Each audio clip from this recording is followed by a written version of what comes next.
Welcome back to the channel, guys. I know a lot of you have been wondering where I have been. And to be honest with you, I didn't think there was anything really that important to talk to you about, until now, that is. But it was pretty much, things were meandering back and forth. The silver market was fairly stable, just above 30 bucks an ounce. Gold has been about similar position in my shop. I am going to give you an update because some things have changed. I've noticed a change. One of the big things was obviously they started lowering interest rates, which we've been predicting would help the price of silver, and it has helped it a little bit, but not as much as I was expecting to this point yet. And a lot of us believe that silver is probably heavily manipulated, and it probably is. But,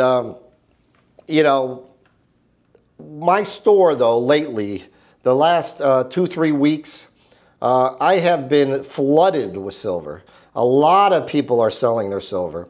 And it got to a point, which is interesting, that I had so much that I couldn't keep it anymore. I had to get rid of it because I need money to operate the shop. And sometimes I'll sell to a couple other big dealers locally. I know if I get too much stuff, they have a lot more money than me, and unfortunately, they had so much they couldn't take it. One of my buddies bought 30,000 ounces, and he's like, he couldn't take any more in, and I understand. I mean, that's a lot. I mean, that's pushing $1 million in silver. So he shipped us off to one of the big bullion houses, and I did a test. I actually went to a refinery. A local refinery I deal with sometimes, and I sold them a bunch of silver just to turn it into cash, because it's more important inside my own store that I have the cash to operate and to buy more stuff than it is to sit there on a bunch of silver hoping it's going to go up. This is a business. I have to turn this stuff because I need cash to operate, and I don't have millions of dollars, many millions of dollars in reserves to sit on things for a long period of time. And nor would I want to keep that much silver around at once. It's just too much. I mean, of course, I have my own personal stash and that stuff. I don't consider has anything to do with this. This is a business. And, we make a very small profit, have to move on to the next item, blah, blah, blah. You know how it works. You've watched my videos, and you've watched enough videos, and I'm sure if you're watching this, you know how this works. We really don't make that much money on this stuff. So tying up a lot of cash doesn't make sense. I did have my yearly AML inspection. And AML is a anti-money laundering. AML stands for anti-money laundering, and I have to have a program and file in this business. And once a year, I have to have an independent AML expert come into town and basically go over things with me, new laws, new rules, check my stuff, make sure I'm following the rules so that I don't get in trouble. The government's very, very strict on that kind of stuff pertaining to this type of business. So I have to watch it. And if you're a coin dealer or even a jewelry store, or even maybe even if you're just selling precious metals online and doing it on the side, you better watch these laws because it's very serious. He told me that fines and for violations start in 5 digits. So, that's a lot of money. And if you're a small dealer and you get hit with a big fine because you were doing something wrong, even if you didn't intend to do something wrong, the fines are very, very steep. And, you better make sure that you know the rules and you're compliant with it because there's a lot of risk with that if you don't.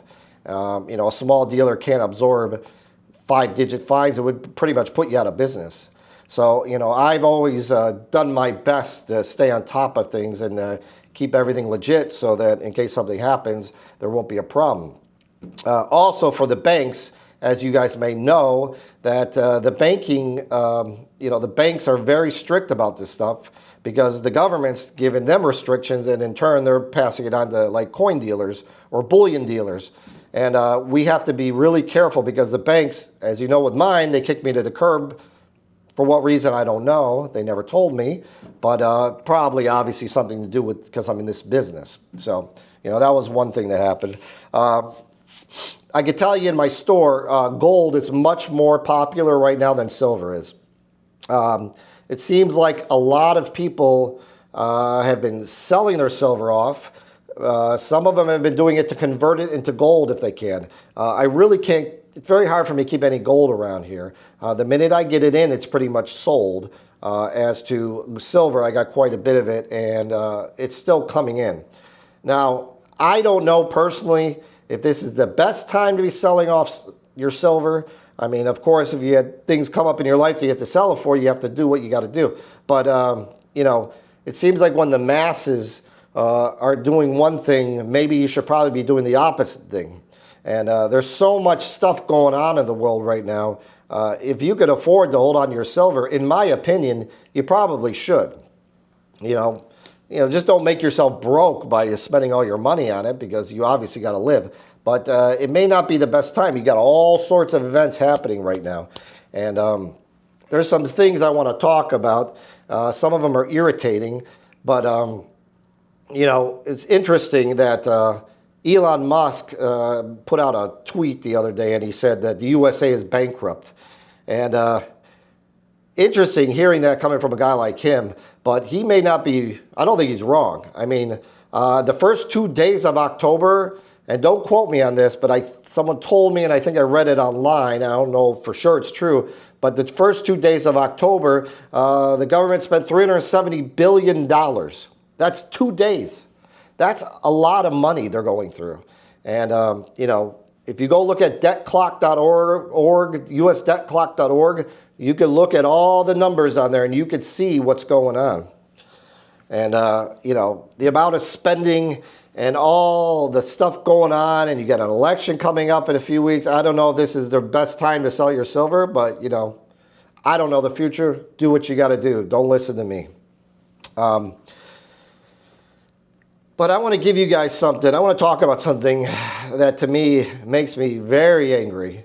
And this is a really, really good example why you should be prepared. Prepared meaning have things you need to survive if something goes wrong.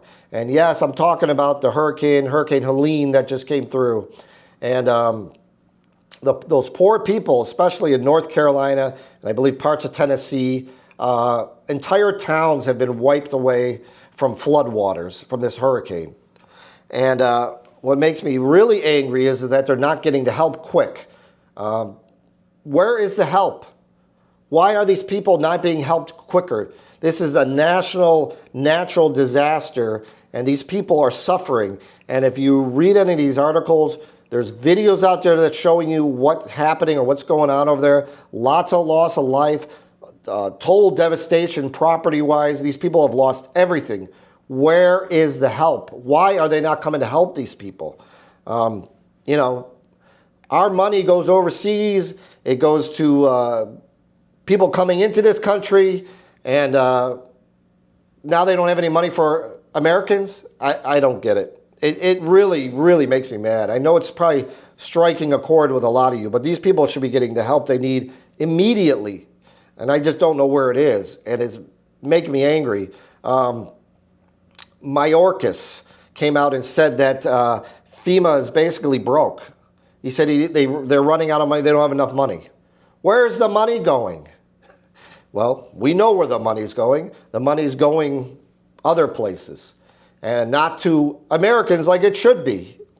And it's very irritating. I just can't believe that they would allow this to happen. I just don't believe that they would just do this.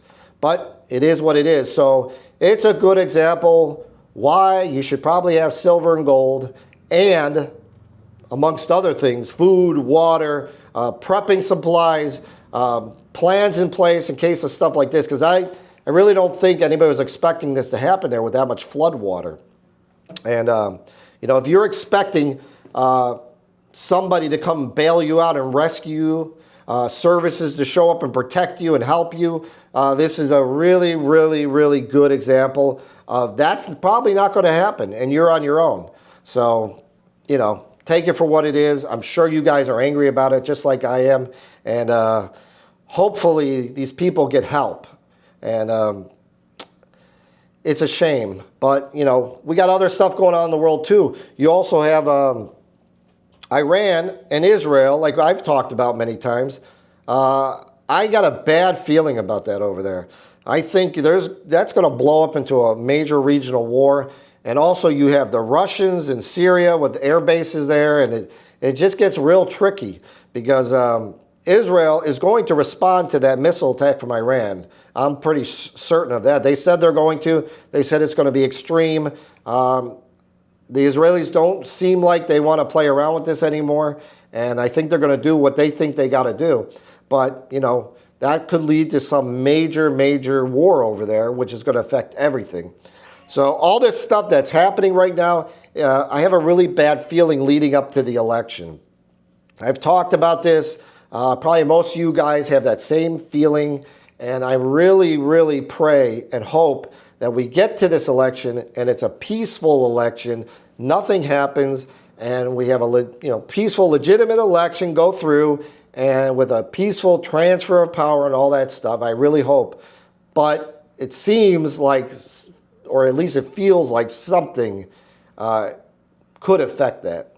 Let me know in the comments your opinions on this. What do you guys think? Do you think that it's going to go off without a hitch and everything's going to be great the way it's supposed to be? I really hope it is. I really don't want to see any more turmoil. But, with all this stuff going on, and who knows what's going to happen next, all I can tell you guys is to say your prayers, and let's hope that everything goes smoothly. Also, guys, if you would, I know I haven't been on here in a while, but if you would, please like and subscribe. It helps me build this channel up. I will be doing more videos now. I had to get my mind straight with some things. I had a lot going on personally with my own family, dealing with my mom a lot. She's in assisted living and she's not doing well. She's in very poor health, and that's taken up a lot of my time. And then I had other stuff going on pertaining to the business that I have to, with the AML stuff and stuff like that, make sure everything's in order. So I've been quite busy. And really, with silver, like I said, it's been pretty, fairly flat and nothing really too interesting happening with it. But like I said, gold is very popular right now. And I do like gold. But if you guys have any comments about anything I've talked about, does this stuff make you angry, though? Really, with what's going on with North Carolina, Tennessee, and probably some other areas, does that make you angry? And why do they have no money for these people? Other than, like Elon says, we're broke. So until the next time, guys, I appreciate you watching and have a great day. Thanks for tuning in.